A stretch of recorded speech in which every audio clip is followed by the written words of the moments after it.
Welcome back, everybody. I hope that you are enjoying some of this lovely weather that we're having. Weekend was a little bit trickier. We had some rainfall on us this weekend, which of course all the green things in the world really appreciated. I don't think any of us melted, so glad to have you back and tuned into this postscript. On Sunday, I spoke a little bit about the difficulty that I've had, and perhaps that we all have, staying awake. Now, of course, I joked and told a little story about how difficult it's been my entire life to literally, physically stay awake all night. But in the passage from 1 Peter, from which I read, it talks about a certain vigilance, staying aware and staying awake. And it doesn't, of course, just mean that physically. It means being attuned to the needs and the call of God in any given situation. How and where are we to respond? Now, in relation to staying awake, spoke of some of the obstacles, let us say, that makes this journey so fraught. One of the obstacles that I spoke of was the hangover that comes from these mountaintop experiences, these wonderful, enjoyable times. And I also spoke about perhaps ways of looking at the past that make it seem a little more wonderful than maybe it was. And it's a way of numbing ourselves to the reality of the present. If we're looking backward or upward to that mountaintop experience we've had, we're not going to be able to see what's right in front of us, let us say in the valley. I don't think anybody would deny that we're in a bit of a valley right now as church. If we were to sort of graph it and base that on attendance, you'd have, the church sort of peaking, I think, in the United Church specifically, I think it peaks in the 60s, right, in terms of like membership. Well, we're not at that number anymore. In fact, I think you could probably take what that number was, somewhere between 1.1 million, 1.2 million members in the 60s, and we're significantly less than that now. I'm not sure what the exact number is. I'm not sure if anybody knows what the exact number is, but it's not that.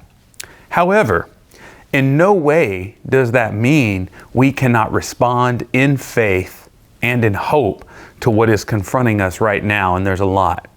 Part of ways that we mitigate all the kind of hangover effects, the sort of feeling sad and disappointed and nostalgic and wondering what the future's going to hold because it used to be so good and now it's not and we don't have people. There's all these things that you've heard and maybe said as well. One of the ways that we're able to stay attuned and vigilant is to take steps to mitigate some of those effects, right? Stop numbing ourselves or distracting ourselves and pay attention to what's around us. You don't have to watch the news. You just have to open your eyes and open your hearts and minds to what's around you or what's being shared in our services or anytime you come to the space here at First St. Andrews. One of the beautiful things about community is community helps us to stay awake and aware because you hear other perspectives coming from a variety of places that are going to open you to things that you had not considered and would never know were it not for these other perspectives. A minister one time told me that worship has an exocentric character, which means it pulls us out of ourselves into this collective life together. And I think the journey of faith is all about that. We trust the process, and we also trust others to be there with us along the way. We don't have to go at this alone. We don't have to stay awake alone. We don't have to stay aware alone. We don't have to respond alone. We do so together in community, and as I've preached recently, in solidarity with others. That's what makes this journey so rewarding. It's not that it's easy.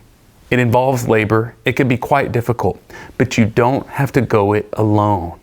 We are always reminded in the United Church and in countless other ways, God is with us all the time. And all the time God is with us, right? Our beautiful refrain we remind ourselves of at the beginning of every service. It's important when we attempt to stay awake, what I described kind of playfully as holy insomnia. We have to stay awake in order to properly respond. But we also have to remember that we don't do it alone. I'm going to be tired. I'm not going to be able to do everything. You're not going to be able to do everything, and you're not going to be able to do everything. That's why together Each of us can take on different responsibilities. That's what makes being a community not only rewarding and rich and fruitful, but necessary. It's one of the things that we have to work diligently to restore and build up, and we're doing just that.